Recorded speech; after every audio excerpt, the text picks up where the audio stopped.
Amados irmãos, amadas irmãs, querido povo de Deus, vocês que estão nos acompanhando pelos nossos meios de comunicação, pelo nosso canal no YouTube, a Sagrada Liturgia de hoje nos apresenta mais uma vez a aparição de Jesus Cristo, hoje para dois discípulos, no caminho de Emaús. Os dois discípulos que estavam caminhando e falando justamente do reconhecimento que eles tiveram da pessoa de Cristo ao partir o pão com eles, ou seja, ao celebrar a Santa Missa com eles, e eles reconheceram Jesus, o Salvador, no partir do pão. E eles falando sobre Jesus, Jesus aparece com eles e começa a caminhar com eles. Primeira coisa que nós temos que ter em mente no Santo Evangelho de hoje é justamente esta caminhada. Nós caminhamos com Cristo, nós prosseguimos com o nosso Senhor Jesus Cristo e nós estamos a caminho do Salvador, a caminho do Senhor. Perceba que é um aprendizado. Jesus continua ensinando os discípulos. Jesus continua transmitindo o seu conhecimento para os discípulos. Eles não reconheceram que era Jesus. Jesus abre a inteligência dos discípulos para compreender as Sagradas Escrituras a respeito de tudo que ele deveria sofrer e ressuscitar no terceiro dia. Mas algo muito peculiar é apresentado no Evangelho de hoje. Jesus pede algo para comer. O que vocês têm? Tendes aqui alguma coisa para comer? Deram-lhe então um pedaço de peixe assado. Nós, quando vamos recorrer ao dicionário de figuras e símbolos bíblicos, quando colocamos na página do peixe, nós podemos observar, já lá no Antigo Testamento, quando Jonas, fugindo do senhor do navio, que foi surpreendido por uma tempestade no mar, foi engolido por um peixe gigante. E quantos dias Jonas ficou dentro daquele peixe gigante?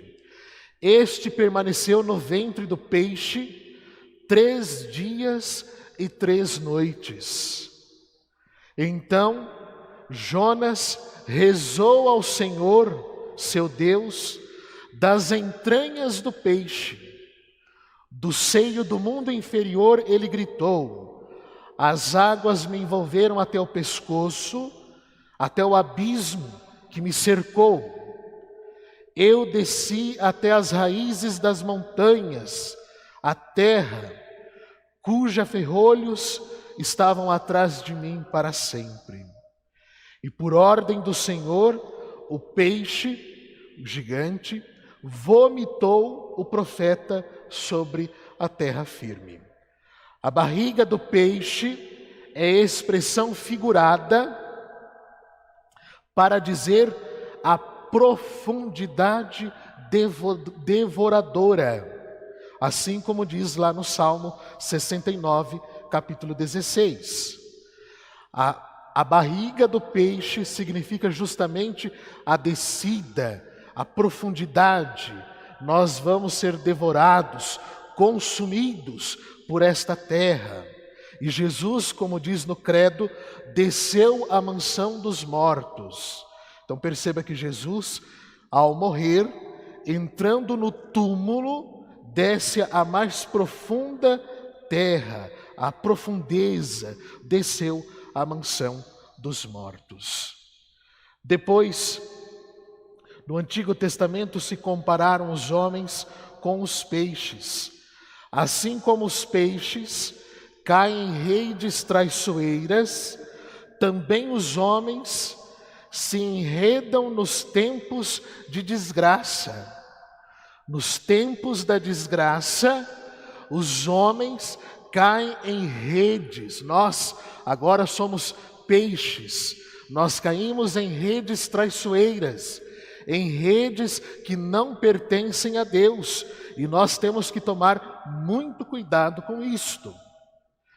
Tendo significado simbólico, os peixes que dão a vida à água prodigiosa e que jorra da fonte do templo, correspondem também às árvores que crescem à beira do rio, cujas folhas jamais murcham e cujos frutos jamais desaparecem. São, pois, símbolos da vida e da salvação que vem de Deus. Ou seja, se eu tiro o peixe da água, ele morre. Mas se permanece na água, ele tem condições de vida. E, ou seja, a água ali é símbolo de vida e vida em abundância. Basta ver as beiras dos riachos, dos rios, as matas são mais densas, são mais vistosas, são mais volumosas. Até esses dias aqui nos jardins da praça, o Clóvis encontrou, né, uma torneira. Em cada canteiro da praça tem uma torneira de água, tem um sistema de irrigação. E aonde tem um cano de água que está vazando, a grama ela é muito mais bonita, ela é muito mais vistosa. Ou seja, quem está próximo das águas que jorram do templo tem mais condições de ter vida e vida em abundância do que aqueles que estão distantes de beber a água do templo. Depois, os acontecimentos do episódio de Jonas são, segundo São Mateus, prefiguração da morte e ressurreição de Cristo. Como Jonas esteve no ventre do monstro marinho 3 dias e 3 noites, assim ficará o Filho do Homem 3 dias e 3 noites no seio da terra. Também no Novo Testamento, o peixe aparece representando o homem. Jesus falou aos discípulos: tome a sua cruz e siga-me, e farei de vós pescadores de homens. No Sermão da Montanha, Jesus estabelece um paralelo entre o peixe e o pão. Por um lado, como dons do Pai bondoso, e por outro, entre a serpente e a pedra. A multiplicação miraculosa dos 5 pães e 2 peixes, e a alimentação de 5.000 homens por Jesus Cristo, são figuras que antecipam o sacramento do Santo Altar. Jesus veio para saciar a nossa sede. Jesus veio para saciar a nossa fome. Jesus veio se colocar como alimento para cada um de nós. Depois, lá no mar de Tiberíades, tendo antes os discípulos ido em vão à pesca, Jesus então, de início, não reconhecido, lhes falou: lançai a rede à direita do barco e achareis peixes. Na verdade, os discípulos voltaram com farta pesca. Foram 153 peixes que estavam em sua rede. Depois de sua contagem, o Senhor falou: vinde, comer. Então lhes passa peixe e pão que já se achavam sobre a brasa. Na interpretação do número 153, se pensou que os naturalistas da época conheciam apenas 153 espécies de peixes. Olhem só, um símbolo católico. Naquela época se conhecia apenas 153 espécies de peixes. Apenas. E as redes no milagre de Jesus pesca 153 peixes. Ou seja, católico. Todos são bem-vindos à sua igreja. Todos são bem-vindos à sua rede. Todos são bem-vindos a entrarem na sua imensa barca. Todos são convidados. Todos, santos ou pecadores, ricos ou pobres, brancos ou negros, seja o que for, são bem-vindos à sua igreja.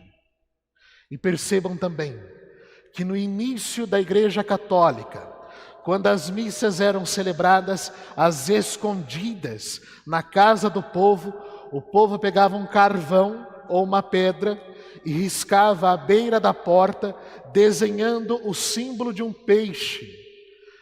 Todos os cristãos que vissem próximo à porta um pequeno peixe desenhado, já sabia que naquela casa iria acontecer a Santa Missa. Então o peixe permaneceu como um símbolo católico até antes com Jonas, e veio se trazendo de acordo com a tradição até o início do cristianismo. Depois o pão assado sobre o fogo, que o Senhor deu aos discípulos em refeição, foi para Santo Agostinho interpretado como Cristo sofredor. A significação cristológica do peixe, enraizada na vetusta simbologia do peixe como portador da salvação, foi renovada por uma sequência de letras, ictus, tendo-se reconhecido nas letras iniciais a palavra Jesus Christos Tel Reus Soter, que significa Jesus Cristo, Filho de Deus Salvador. Na época da perseguição dos cristãos, a figura do peixe era o sinal secreto da Igreja Católica de identificação dos cristãos. Se desenhava o peixe para dizer que naquela casa iria acontecer a Santa Missa, o Santo Sacrifício, logo depois da ressurreição de nosso Senhor Jesus Cristo. Jesus Cristo, nascido na água e somente permanecendo na água, encontramos a salvação. Por isso que lembramos da fonte batismal onde nascemos. A igreja também tem uma fonte de água, a água do santo batismo, que nós sempre temos que renovar e lembrar que desta água eu nasci para Cristo, eu nasci para a sua igreja, eu nasci para este barco, eu nasci para a salvação. Assim, na pintura das catacumbas, aparece o peixe como símbolo da Eucaristia. E até o século XIX, encontrava-se em cenas da última ceia o peixe do lado do pão e do cálice. O peixe simboliza justamente a salvação e a Santíssima Eucaristia, que é a perpetuação de Cristo ressuscitado, morto, mas vivo, que venceu a morte por nós para nos mostrar a vida eterna. Ou seja, o peixe é um símbolo católico e cristão. Louvado seja nosso Senhor Jesus Cristo. Para sempre.